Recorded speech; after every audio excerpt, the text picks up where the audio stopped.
الله أكبر الله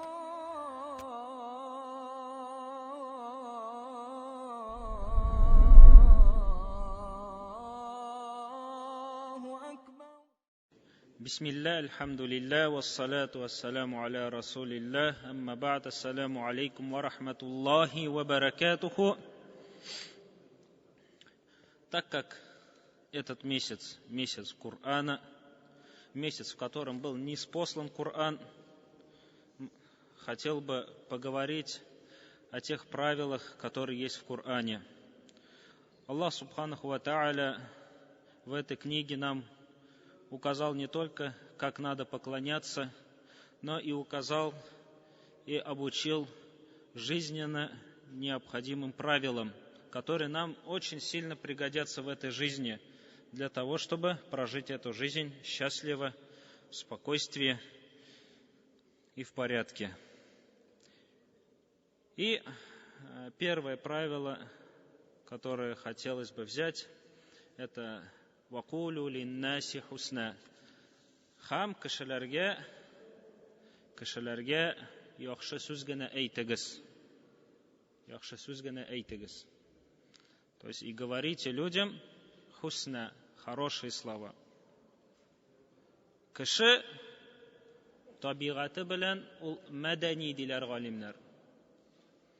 Ягъни җәмәгатьтә яши ала торган, җәмәгатьсез яши алмый торган кеше. Социальный. Человек по своей природе социален. Хамул һәр көнне мохтаҗ булып тора кешеләр белән аралашырга. Һәм кешеләр, алар бер тигез түгел. Аларның әхлаклары төрле, аларның әдәпләре төрле, аларның милләтләре, телләре, күп нәрсәләре төрле. Человек нуждается каждый день в общении с другими людьми. И люди, они не одинаковые, они разные. Хамул яхшы сүздә ишетә, кешеләр белән аралашканда, начар сүздә ишетә, төрле сүзләр ишетә. Кайбер сүзләр аңа авыр, кайбер сүзләр аны сөендерә, кайбер сүзләр аны елата, кайгы кертә. Менә шулай, тормыш ул шулай. Һәм бу кагыйдә сүзләргә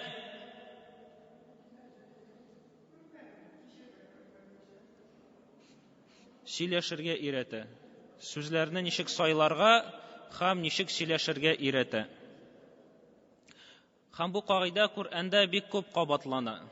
Бу кагыйдә бик күп кабатлана Коръәндә. Это правило очень много в Коръәне упоминается. Мисал итеп, Аллаһ Тәгалә турыдан-туры әмер итә безгә. Аллаһ напрямую приказывает: «Ва кулли ибади якулу аллати хия ахсан». Минең кулларыма иң яхшы сүзләр сайлап әйтергә кушты. Ягъни кешеләр белән сөйләшсәгез, әйт минең кулларыма. Ягъни Аллаһ Субханаху ва Тааля куша пәйгамбәрбез саллаллаху алейхи ва сәлләмгә: «Куш минең кулларыма кешеләр белән сөйләшкәндә, куш минең кулларыма кешеләр белән сөйләшкәндә иң яхшы сүзләр сайлап сөйләшсеннәр». Хәтта яхшы сүз әйтеп сөйләшсеннәр түгел, иң яхшы ахсан ди. Иң яхшы сүз. «И скажи моим рабам, пускай говорят наилучшие слова в общении с людьми». Шулай ук Аллаһ Тәгалә бәхисләшү турында да шундый ук кагыйдәне әйтә. «Вала туджадилу ахлал китаби илля биллати хия ахсан». Китап әһелләре белән, бүтән милләтләр белән, бүтән дин әһелләре белән бәхисләшсәгез, иң яхшы юл, иң яхшы сүз сайлап бәхисләшегез. Когда будете спорить с обладателем Писания или с людьми, приверженцами других религий, то выбирайте наилучшие слова и наилучшие формулировки. Аллах Тааля это говорит, Аллах Субхану Тааля. Уйланып карагыз. Вакулу линнаси хусна. Аллах Субханаху ва Тааля Бану Исраилгә төрле әмерләр кушкачта, Бакара сүрәсендә безгә әйтә, Исра сүрәсендә һәм Исра сүрәсендә дә килә шундый сүз. Бакара сүрәсендә килә: "Вакулу линнаси хусна", кешеләргә яхшы сүз әйтегез. Исра сүрәсендә әйтелә: кешеләргә иң яхшы сүзләр әйтегез.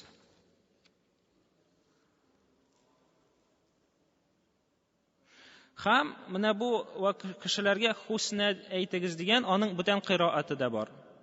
Вакулу линнаси хасанан. Ягъни яхшы сүз әйтегез генә түгел, яхшы итеп әйтегез. Яхшы гына сүз түгел, яхшы итеп әйтегез. Ягъни сүзнең формулировкасы да яхшы булырга тиеш, рәвеше дә яхшы булырга тиеш, мәгънәсе дә яхшы булырга тиеш, йомшаклык булырга тиеш, катылык булмаска тиеш, һәм ул яхшылыкка чакырырга тиеш. Төрле яктан, бөтен яктан яхшы булырга тиеш. Есть второй вид чтения этого аята, где говорится: "И вакулу линнаси хасанан". Ученые говорят, что это означает, когда разговариваете с людьми, говорите наилучшие слова, в наилучшей формулировке, и чтобы эти слова были с мягкостью и не было в нем жестокости, твердости, и чтобы они побуждали к благому. Менә бу кагыйда, без бу кагыйдага бик мохтаҗ үзебезнең тормышыбызда. Нинди генә кешеләр белән сөйләшсәк тә, мусульман булсынмы, кафир булсынмы ул, изгелек кылучы булсынмы, гынах кылучы булсынмы, олы кеше булсынмы, кечкенә кеше булсынмы, әти-әниебез, хатыныбыз, иребез, балаларыбыз, без гел менә бу кагыйдәгә мохтаҗбыз. Без гел мохтаҗ кешеләр белән сөйләшергә, ничек сөйләшергә? Аллах Субханаху ва Тааля әйтә: яхшы. Сүзең дә яхшы булырга тиеш. Яхшы рәвештә әйтелергә дә тиеш ул. Үз урынында да әйтелергә тиеш. Әйдәгез, Коръәннән бу кагыйдәгә мисаллар алыйк. Аллаһ Тааля әти-әнигә эндәшү турында әйтә: "Ва ла танһарһума ва кул лаһума каулан карима". Аларны кычкырып кума. Ягъни тавышыңны күтәрмә. Һәм әти-әниеңә каулан карима, юмарт сүз әйт. Менә бу карим дигән сүз, ягъни әйтәләр, ничек кыл кеше, менә кыл, элек кыллар бар иде. Кыл үзенең хуҗасы белән сөйләшкән сыман диде. Аллаһ Тааля тавыш күтәрүдән тыя. Һәм киресенчә әйтә: йомшак сүзең булсын, яхшылыкка чакыру булсын, катылык булмасын. Шулай ук Аллаһ Тааля әйтә, икенче мисал: әгәр дә үзенең хаҗәте белән берәр кеше сорап килсә, нинди генә хаҗәт булмасын, гыйлем булсынмы ул, мал булсынмы ул, бүтән нәрсә булсынмы, ва амма саила фала танхар. Сораучыны тавыш күтәреп кума. Сораучыны, сораган кешене тавыш күтәреп кума ди Аллаһ Субханаху ва Тааля. Һәм галимнәр әйтәләр, ул мал сорап килгән булса да, гыйлем сорап килгән булса да, яки бүтән нәрсә килеп сұрап келген болса, қума де. Ләкин матур сөз белән кайтар ди. Вакытың булмаса да, ол наданлык күрсәтсә дә, матур сөз белән кайтар аңа ди. Аллах Субханаху ва Тааля приводит два примера. Вот возьмем первый пример насчет родителей. «Валя танхархума». «Нахр» — это слово, это означает повышать голос, прогонять. Вот два смысла у него. Повышать голос и прогонять кого-то. И Аллах Тааля запрещает вот эти два действия по отношению к родителям. И говорит наоборот, говорите им благородные слова. В другом аяте Аллах Тааля говорит, «Ва аммассаиля фаля танхар». Что касается спрашивающего, вне зависимости, что он спрашивает, не прогоняй его, не кричи на него, не повышай голос на него. Однако возврати ему красивое слово. То есть объяснение, пускай твое ему будет красивым. Также смотрите. وَإِذَا خَاطَبَهُمُ الْجَاهِلُونَ قَالُوا سَلَامًا. Аллах Тааля үзенең кулларын мактаганда шулай дип алар турында әйтте. Алар белән җахил, гыйлемсез кеше, наданлы кеше аларга эндәшсә, наданлыгын күрсәтсә, тупаслыгын күрсәтсә, алар ничек кайтаралар? Калу сәлама, сәлам белән кайтаралар. Сәлам дигән сүз, ягъни гынахтан сәламәт булган сүз. Гынахтан сәламәт булган сүз белән кайтаралар. Хам Ибн Джарир ат-Табари шулай дип әйтә, рахимахуллаһ. Бу аятны тәфсир кылганда Ибн وَإِذَا خَاطَبَهُمُ الْجَاهِلُونَ بِاللَّهِ بِمَا يَكْرَهُونَهُ مِنَ الْقَوْلِ أَجَابُوا بِالْمَعْرُوفِ مِنَ الْقَوْلِ وَسَدَدُوا مِنَ الْخِطَابِ. Әгәр дә аларга Аллаһны танымаучылар, Аллаһ Тәгаләгә карата надан булган кешеләр, аларга авыр, яратмаган сүзне әйткән булсалар, алар шәригатькә каршы килмәгән сүз әйтәләр, яхшы сүз әйтәләр һәм акыллы сүз әйтәләр. Алар моны әйтәләр үзләренең загыйфлекләре өчен түгел, көчсезлеге өчен түгел, ләкин үзләренең вакытларын хөрмәт итүләре өчен. Ягъни надан белән бәхисләшү, аның белән кычкырышу, ул синең хөрмәтле булган вакытыңны ала. Һәм кирәкле нәтиҗәгә китерми.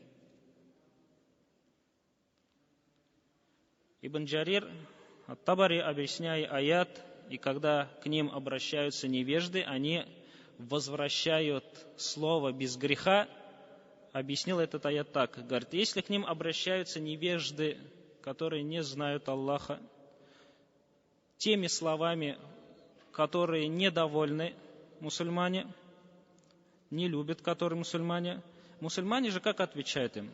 Отвечают саляма, то есть отвечают то слово, которое не противоречит, во-первых, шариату, нет в нем греха, а во-вторых, оно говорит разумное слово, не выходя за пределы разумного. То есть не выкрикивая, не крича, не припираясь. Почему? Не из-за слабости, не из-за того, что не могут кричать, а потому что для того, чтобы сохранить свое время драгоценное. Припираясь с невеждой, ты не придешь к какому-то результату. И поэтому они отвечают только так, в котором нету греха, и который сохранит им их драгоценное время. И очень, очень печально, что мусульмане очень далеки от этого правила. «Вакулю линнаси хусна» и говорите людям наилучшие слова или лучшие слова, хорошие слова. И в противовес этим видим, что, например, христиане, свидетели Иеговы, используют это правило. Насаралар кулланалар бу кагыйданы. Кешеләр белән сөйләшкәндә ничек кенә кеше аңа кычкырмасын, ничек кенә тупас булмасын, алар йомшак булып калалар. Ни өчен? Диннәренә җәлеп итер өчен. Без бу кагыйдәне лаеклырак кулланырга. Ничек әйтәм, бу кагыйдә Коръәндә бик күп килә. Әти-әни белән мөгамәләт кылганда, хатының белән, балаларың белән, хезмәтчеләрең белән, идара итүчеләр белән. Һәм Аллаһ Тәгалә безне кисәтә. Әгәр дә без бу кагыйдәне кулланмасак. Аллаһ куркыта һәм кисәтә, әгәр дә без бу кагыйдәне кулланмасак. Һәм әйтә: «Инна шайтана янзагу бейнахум». Әгәр дә бу кагыйдәне үтәмәсәгез, кешеләр белән сөйләшкәндә яхшы рәвеш белән, яхшы рәвештә, яхшы сүзләр сайлап сөйләшмәсәгез, шайтан сезнең арагызны бозачак. Шиксез ди. Шиксез, шайтан сезнең арагызны бозачак. Шуңар, әгәр дә син яратмаган сүзне әйтсәләр сиңа, тырыш сабыр итәргә. Тырыш аны яхшылык белән кайтарырга. Менә бу безнең беренче кагыйдә Коръәннең булды. Вакулу линнаси хусна. Кешеләргә хусна, или хасана дип тә килә. Әйтегез. Яхшы сүз, яхшы рәвештә. Һәм Аллаһ Тәгалә әйтә: "Вакулли ибади", минең кулларыма әйт. Сөйләшкәндә иң яхшы, иң күркәм сүзләрне сайлап сөйләшсеннәр. Икенче кагыйдә. Ва аса ан такраху шай'ан ва хува хайрун лакум ва аса ан тухиббу шай'ан ва хува шаррун лакум. Бәлки сез берәр нәрсәне яратмыйсыз, сөймисез. Ләкин ул сезгә хәерле. Һәм бәлки сез берәр нәрсәне яратасыз, ләкин ул сезгә зыянлы булачак. Аллаһ Тәгалә бу кагыйдәне ике урында кулланды Коръәндә. Беренчедә ул кулланды, беренче итеп кулланды ул аны Бакара сүрәсендә, кашан ул Аллаһ юлында чыгу турында сөйләде. Аллаһ юлында чыккач, җәрәхәтләнә кеше, ниндидер тән авырлыклар кичерә. Шир. Ләкин һәм бу тән белән бәйле. Һәм тормышта да күп очракларда без тәнебез сәбәпле ниндидер авырлыклар кичерәбез. Һәм Аллаһ Тәгалә әйтә: "Әйе, андый авырлыклар ул киләчәк. Ширләр булачак, җәрәхәтләнәчәксең. Ләкин белди, бәлки син моны яратмыйсың. Ләкин ул килә. Ансыз булмый тормышта. Һәм ул сиңа яхшылык белән әйләнәчәк. Сабыр кылсаң. Бәлки ниндидер тормыш сиңа рәхәт булып күренә. Аллаһ Тәгалә сине мәхрүм калдырды шул нигъмәттән. Ләкин мәхрүм калдыруыннан сиңа бу әйбердә яхшылык булачак. Ул килгән булса, ул сиңа зыян булыр иде." Икенче өлештә Аллаһ Тәгалә әйтә бу рухи кайгылар турында. Кашан ир белән хатын аерылырга телиләр. Һәм Аллаһ Тәгалә иргә әйтә: "Бәлки син аның ниндидер хатыныңның ниндидер гадәтләрен яратмыйсың. Нәрсәдер яратмыйсың син анда. Ләкин Аллаһ Тәгалә сабырлыгың өчен яҗалуллаһу фихи хайран касиран. Күп яхшылыклар белән кайтарачак сиңа. Сабыр кыл, ашыкма аерылырга. Хатын белән ир тормышын ярату, яратмау ягыннан гына карама ди. Төрле яктан кара. Һәм бәлки аңларсың, ниндидер авырлыклар булса да, ул авырлыкны кичерсәң, ул сиңа яхшылыклар белән кайтачак ди Аллаһ Тәгалә."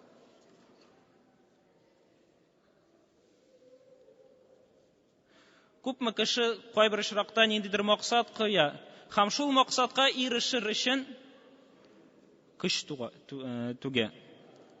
Тырыша, ләкин ирешми. Һәм кайгыра башлый. Ширли башлый. Менә Аллаһ Тәгалә әйтә: "Фәаса ан такраху шәйән", бәлки сез берәр нәрсәне шимисез, яратмыйсыз.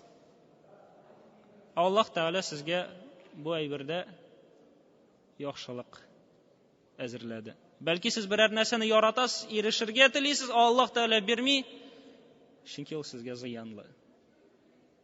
Человек иногда очень много проявляет усердие для достижения какой-то цели, но не может достичь. И отчаивается, переживает. И Аллах Субханаху ва Тааля говорит: не будь таким. Возможно, ты что-то ненавидишь, но Аллах Тааля по причине этого уготовил тебе много благ. Возможно, ты что-то любишь, хочешь достичь чего-то, а это вред тебе, зло для тебя. Аллаһ Тәгалә безнең тормышыбыз турында әйтте: "Лақад халакнал инсана фи кабад". Без кешене авырлыкларда бар иттек. Ягъни авырлыклар кичерүче итеп бар иттек. Мы создали человека таким, что он все время находится, переносит какие-то тяжести, какие-то потрясения. Поэтому, раз без этого жить никак, или телесное это будет, как в суре Бакара приводит Аллах Субханаху ва Тааля пример, или же душевное, пускай эти тяжести будут, как пример приводит в суре Ниса. Но эти тяжести будут. И поэтому ты, главное, будь уверен в Аллахе. Сколько примеров было, когда человек говорил: я приезжал в аэропорт, и была деловая встреча где-то, и из-за того, что устал, засыпал, и опаздывал на самолет. И когда через какое-то время узнавал, что этот самолет разбился. Деловая встреча — это ты стремишься и считаешь, что это любишь ты это, желаешь этого. И не желаешь опоздать. Но Аллах Субхану ва Тааля так предопределил, что ты не успел. И поэтому всегда будь уверен в Аллахе. И в этом правиле, которое Аллах Субхану ва Тааля уготовил. Муса, мать Мусы, разве она хотела, чтобы ее сын был в руках фараона? Не хотела. Муса әнисе теләмәгән иде баланың Фиргаун кулында булуын. Ләкин Аллаһ Тәгалә теләде. Һәм ул аңа яхшылык белән әйләнде, знаем. Аллаһ Тәгалә моның турында шуңар әйтә: "Валлаху я'ламу ва антум ла та'ламун". Аллаһ белә, ә сез белмисез. Юсуф алейхиссәламның тормышы. Гел сынау, ләкин ахыр чиктә нәрсәгә иреште? Шуңар, әгәр берәр ниғмәттән, баладан, мәсәлән, кайбер кешеләр баладан мәхрүм калалар, Хидр алейхиссәламның кыйссасын искә төшерсен. Кашан Хидр алейхиссәлам бер баланы, малайны утырды ни өчен? Әти әнисен кафирлеккә чыгарыр иде, диде.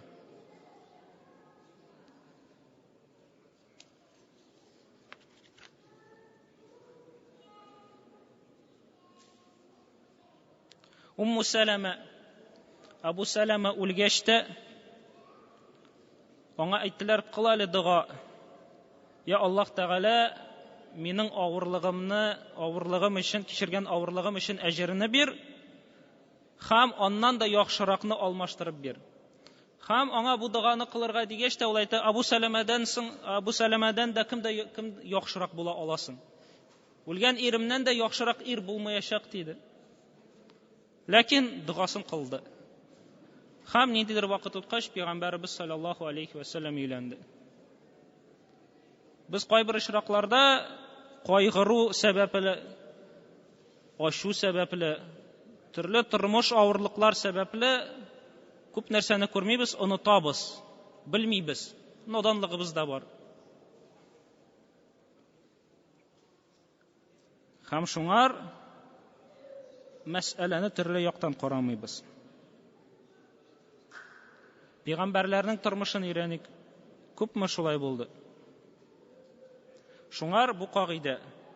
Ва аса ан такраху шай'ан ва хува хайрул лакум. Бәлки сез берәр нәрсәне макрух итеп күрәсез. Теләмисез. Ва хува хайрул лакум, ләкин ул сезгә яхшы. Сабыр кыл. Үзенең куйган максатка тырышлык күрсәт, бар. Ләкин нәтиҗә булмаудан кайгырма. Ва аса ан тухиббу шай'ан ва хува шаррул лакум. Бәлки сез берәр нәрсәне теләрсез, ләкин ул сезгә зыян булачак. Валлаху я'ламу ва антум ла та'ламун. Аллаһ белә, а сез белмисез. Возможно, вы желаете что-то, не желаете что-то, не любите что-то, но Аллах, но в этом есть благо для вас. И, возможно, вы любите что-то, а оно окажется злом для вас. Аллах знает, и вы не знаете. И второй аят этого правила, когда Аллах Субхану Тааля приказывает мужу, прежде чем развести жену, и говорит: возможно, ты сконцентрировался не на нужном.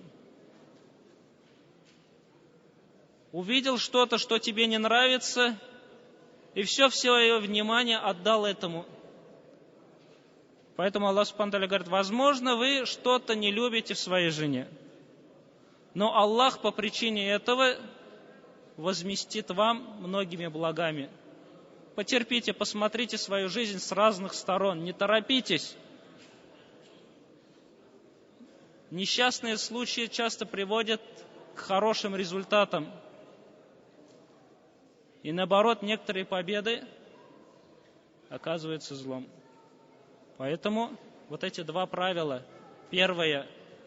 В общении с людьми выбирать наилучшие слова и наилучшим образом доводить свои слова, кто бы этот человек не был. И второе. Это не торопиться с выводами. Субханакаллахумма ва бихамдик, ашхаду ан ла илляха илля анта, астагфирука ва атубу илейк. الله أكبر الله